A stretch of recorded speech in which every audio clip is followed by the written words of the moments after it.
that you are having the time of your life, but think twice. That's my only advice.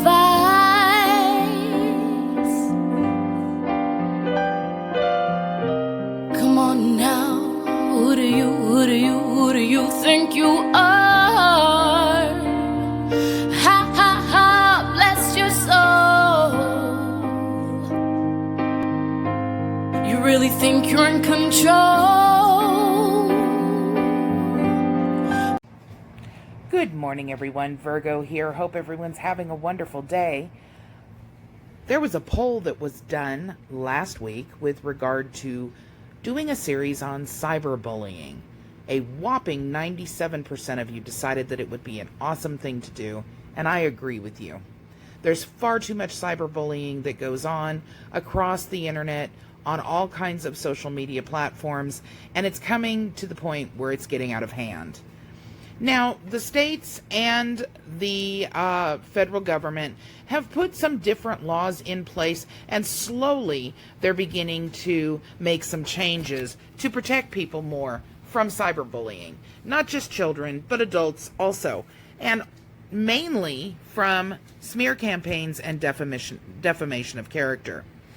As someone who has been through this personally a couple of years ago, I am becoming a very, very strong advocate for those that are being bullied and going through triangulation and their characters being smeared.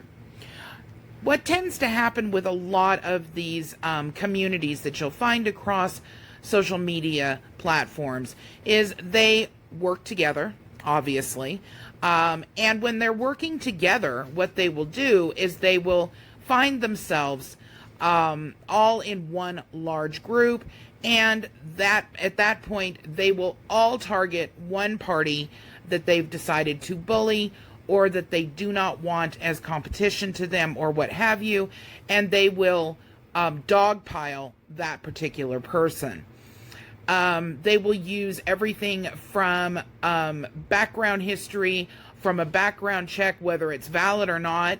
They will make up lies, they'll make up stories, and they don't do proper research 90% of the time because they have a narrative and an agenda to push. But what makes things even worse is when you're dealing with someone who is a bully and pretends that they are the victim. And that is what we're going to be talking about today. The psychology of the bully playing a victim.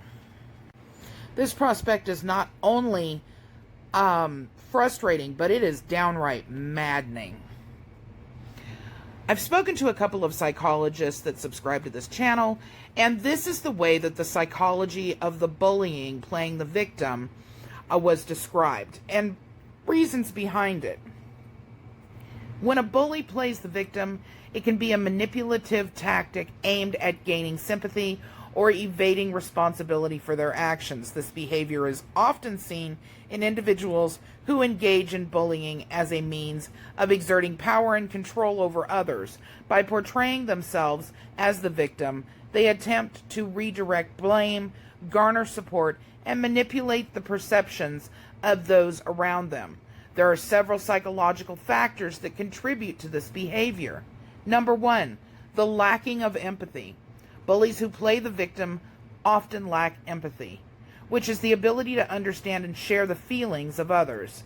They may struggle to recognize the impact of their actions on their victims and disregard the emotional harm that they've caused. Number two, self-defense mechanism. Adopting the role of a victim may serve as a defense mechanism to protect the bully's self-image and self-esteem. By presenting themselves as the one who's suffering, they attempt to deflect attention from their aggressive behavior and any negative consequences it may have. Number three, power and control. Bullies often use their actions to assert power and control over others. Playing the victim allows them to maintain a sense of control by manipulating the narrative and influencing how others perceive the situation. Number 4, externalizing responsibility. By portraying themselves as the victim, bullies shift the blame onto others and evade responsibility for their actions. This helps them avoid facing the consequences of their behavior and maintain a positive self-image to others. Number 5, attention seeking. Bullies who play the victim may seek attention and validation from others. They may enjoy the sympathy and support they receive when people perceive them as the ones being wronged.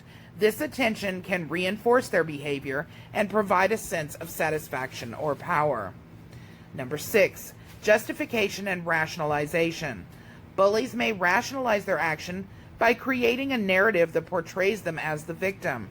They may believe that their behavior is justified due to perceived slights, past experiences, or a sense of entitlement. It's important to note that this behavior is manipulative and harmful. It can perpetuate the cycle of bullying as it allows the bully to continue their behavior on others while avoiding any accountability whatsoever. Recognizing and addressing this manipulation is crucial in creating a safe and supportive environment for both the victims and the bullies themselves.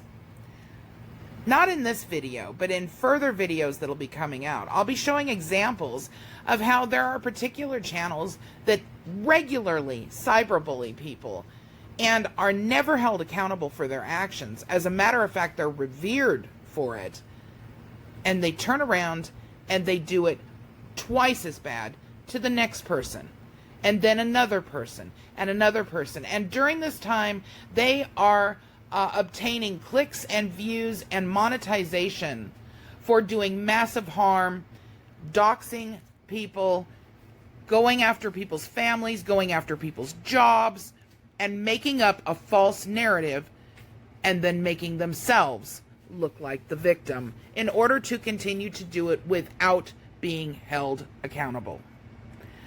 This is the first episode in our cyberbullying series. I hope everyone enjoyed it. There will be a playlist that will be made so that you can watch all of them. I'm assuming that there's going to be about 10 episodes in this particular